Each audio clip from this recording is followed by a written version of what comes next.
अस्सलाम वालेकुम friends, C plus plus language सीखने की सीरीज़ में ये हमारा लेक्चर नंबर 20 है, जिसमें हम फॉर लूप को डिस्कस करेंगे।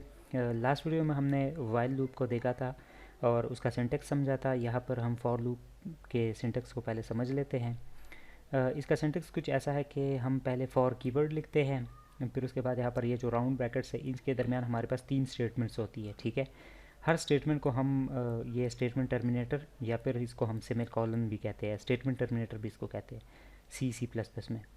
तो इसको हम स्टेटमेंट टर्मिनेटर से अलहदा करते हैं। तो ये पहली स्टेटमेंट है, ये हमारे पास दूसरी स्टेटमेंट है, ये हमारे पास तीसरी स्टेटमेंट है। अब इनका मतलब क्या है मैं आपको वो बता देता हूँ। जो पहली है इसमें असाइनमेंट मैंने लिखा हुआ है, तो इसका मतलब है कि हम यहाँ पर कोई ना कोई असाइनमेंट करते, किसी न किसी वेरिएबल को असाइन करते हैं और उस वेरिएबल को यूज़ करते हुए हम इस लूप के अंदर जो है उसकी वैल्यू यूज़ कर सकते हैं कंडीशन के मुताबिक। कंडीशन जो है हमारे पास वो स्टेटमेंट होती है जिसकी बिना पर ये लूप उतने टाइम, जितनी टाइम हमारे पास कंडीशन ट्रू होती है उतने टाइम ये कंडीशन ये आइट्रेशन होती है इस लूप की। जो इंक्रीमेंट डिक्रीमेंट है ये इसको हम काउंटर लूप भी कहते हैं, या इसको हम काउंटर स्टेटमेंट भी कहते हैं। इस लूप की काउंटर स्टेटमेंट ये होती है कि ये काउंटिंग करता है कि अब मुझे जो है अगली कंडीशन चेक करने से पहले या आगे जाना है या पीछे जाना है। ठीक है, इंक्रीमेंट या डिक्रीमेंट इसको हम यूज़ करते हैं ये काउंटर को, ताकि हम कंडीशन को फॉल कर सके। क्यों फॉल्स इसलिए कर सके, क्योंकि हर दफ़ा अगर एक ही कंडीशन होगी तो नेक्स्ट टाइम कंडीशन चेंज करने के लिए हम कोई ना कोई वेरिएबल जो है उसमें कोई ना कोई इंक्रीमेंट डिक्रीमेंट करेंगे, तो तभी हमारे पास कंडीशन फॉल्स हो सकती है ना। अगर हम ये स्टेटमेंट मिस कर दे तो हमारे पास ये इनफाइनाइट लूप बन जाता है। तो चलिए हम एक एग्जांपल के थ्रू समझ लेते हैं। मैं अपने कोड ब्लॉक्स पर आया हूँ और यहाँ पर मैं क्या कर लेता हूँ कि यहाँ पर मैं लेट से आपको सबसे पहले करवा देता हूँ कि लेट से मैं एक फॉर लूप, जैसे कि उधर हमने उसका सिंटेक्स पढ़ा था फॉर लूप का, तो यहाँ पर मैं एक इंटीजर x बना लेता हूँ और उसको इनिशियलाइज़ भी कर देता हूँ। यहाँ मैंने डिक्लेयर भी किया और उसको इनिशियलाइज़ भी साथ ही साथ किया।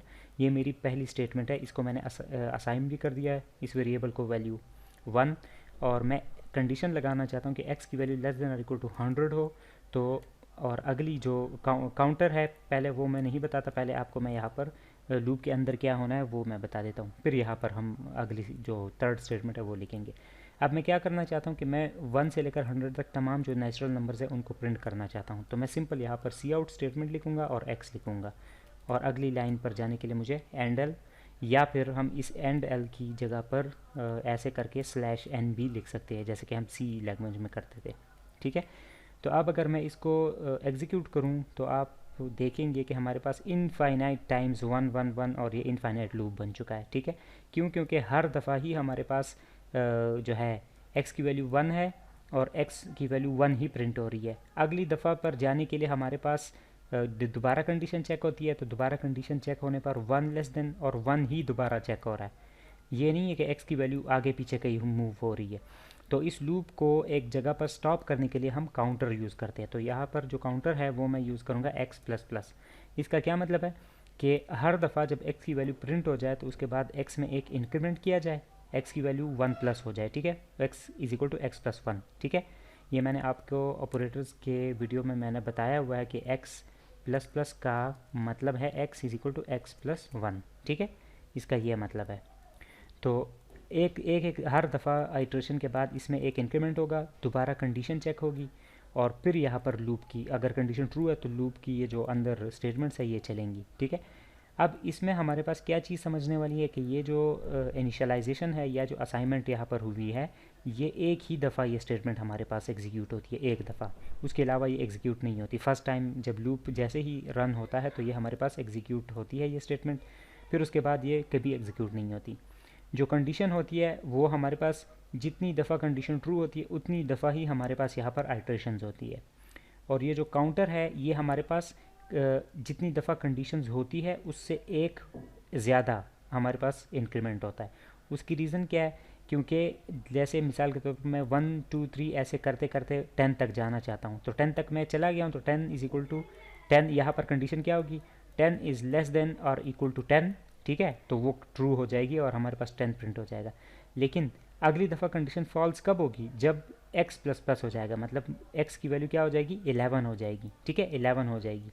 तो 11 होने पर हमारे पास इंक्रीमेंट ज़्यादा हो गया, ठीक है। इंक्रीमेंट की जो स्टेटमेंट है, थर्ड जो काउंटर है वो ज़्यादा एक दफ़ा चला है, लेकिन कंडीशन जैसे ही चेक होगी, ठीक है, कंडीशन जैसे जैसे ही चेक होगी तो कंडीशन हमारे पास फॉल्स हो जाएगी और बॉडी जो है वो, जो फॉर लूप की बॉडी है वो एग्जीक्यूट नहीं होगी, क्योंकि कंडीशन फॉल्स हो चुकी है, ठीक है। तो अभी अगर ये तो आपको पता चल गया कि मैंने इसको काउंटर किया, तो अब मैं अगर इसको आउटपुट इसकी प्रिंट करना चाहूँ तो मेरे पास ये देखिए आपके सामने है कि मैं 1 से लेकर 100 तक तमाम डिजिट्स मेरे पास यहाँ पर शो हो रहे हैं, ठीक है। मैं इस आउटपुट को इस तरह भी शो कर सकता हूँ /t, ताकि एक टैब 8 स्पेसेस के बाद मेरे पास एक एक डिजिट शो हो। तो ये आप देख सकते हैं 1 2 3 4 5 ऐसे भी कर सकते हैं, और साथ ही साथ मैं इसको ऐसे भी कर सकता हूँ कि इसको मैं करूँ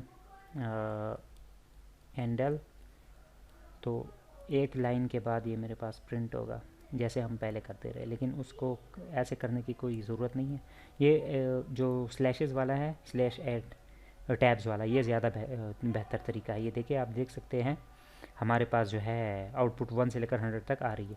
अब अगर मैं इसको चाहता हूँ कि इसको हम अपने तरीके से यूज़ भी कर सकते हैं। लेट्स से मैं आपको थोड़ा एक्सप्लेन करने के लिए, जैसे मिसाल के तौर पर मैं इस लूप से अगर x की वैल्यू 50 हो जाए तो मैं इस लूप से बाहर आना चाहता हूँ, ठीक है, मतलब लूप को टर्मिनेट करना चाहता हूँ। तो उस वक्त मैं क्या करूँगा, मैं यहाँ पर कंडीशन करूँगा कि if x is equal to 50, अगर x की वैल्यू 50 हो जाए तो मेरे पास क्या हो जाए, मेरे पास यहाँ पर इसको मैं कर दूँगा ब्रेक, ठीक है। अब ये जो स्टेटमेंट है ये लूप के अंदर ये इफ़ भी है और ये भी है। अब ये जो सी आउट है ये इफ़ की बॉडी में नहीं है, इफ़ की बॉडी में सिर्फ ये एक स्टेटमेंट है ब्रेक, लेकिन ये ब्रेक स्टेटमेंट फर्स्ट टाइम जब लूप चलेगा नहीं चलेगा, ये ब्रेक नहीं आएगा, फिर दूसरी दफ़ा भी नहीं आएगा, तीसरी दफ़ा भी नहीं आएगा। जब x की वैल्यू 50 हो जाएगी तो हमारे पास ये कंडीशन ट्रू हो जाएगी और ब्रेक स्टेटमेंट की मदद से डायरेक्ट हम लूप से बाहर आके अपना प्रोग्राम हमारा टर्मिनेट हो जाएगा। तो यहाँ हम चेक कर लेते कि कैसे है। तो आप देख सकते हैं यहाँ पर 1 2 3 4 5 ऐसे चलते चलते 49 हो गया, लेकिन जैसे ही 50 हुआ है तो 50 यहाँ पर जैसे ही हुआ तो ब्रेक कीवर्ड की मदद से हम पूरे लूप को टर्मिनेट करके बाहर आ चुके हैं। हालांकि हमें ऐसा करना चाहिए था कि प्रोग्राम जो है वो 100 तक चलना है, लूप जो है वो 100 तक ही चलना है, लेकिन हमने दरमियान में ही रोका है। तो ब्रेक कीवर्ड की मदद से हम इसको रोक सकते हैं, ठीक है। इसके अलावा हमारे पास एक और कीवर्ड है कंटिन्यू का, जो हम लूप्स में यूज़ करते हैं, सिर्फ फॉर लूप में नहीं, लूप्स में भी यूज़ कर सकते हैं और कंडीशन इफ़ एल्स वगैरह में भी यूज़ कर सकते हैं। अब ये कंटिन्यू क्या करता है, ये कंटिन्यू जब x की वैल्यू 50 हो जाएगी तो ये क्या कर देगा, 50 को मतलब इसके बाद जितनी भी स्टेटमेंट है उनको इग्नोर करके अगले आइट्रेशन पे चला जाएगा। मतलब कि इस लूप के अंदर जितनी भी स्टेटमेंट है वो जैसे ही ये कंडीशन ट्रू हो जाएगी और यहाँ कंटिन्यू पे हम पहुँच गए, जैसे ही कंटिन्यू पे पहुँच जाएंगे तो कंटिन्यू के नीचे लूप के अंदर जितनी भी स्टेटमेंट है वो एग्जीक्यूट नहीं होगी और आइट्रेशन 1++ करके x में अगली दफ़ा की जो क्या नाम है कंडीशन है वो चलना शुरू हो जाएगी।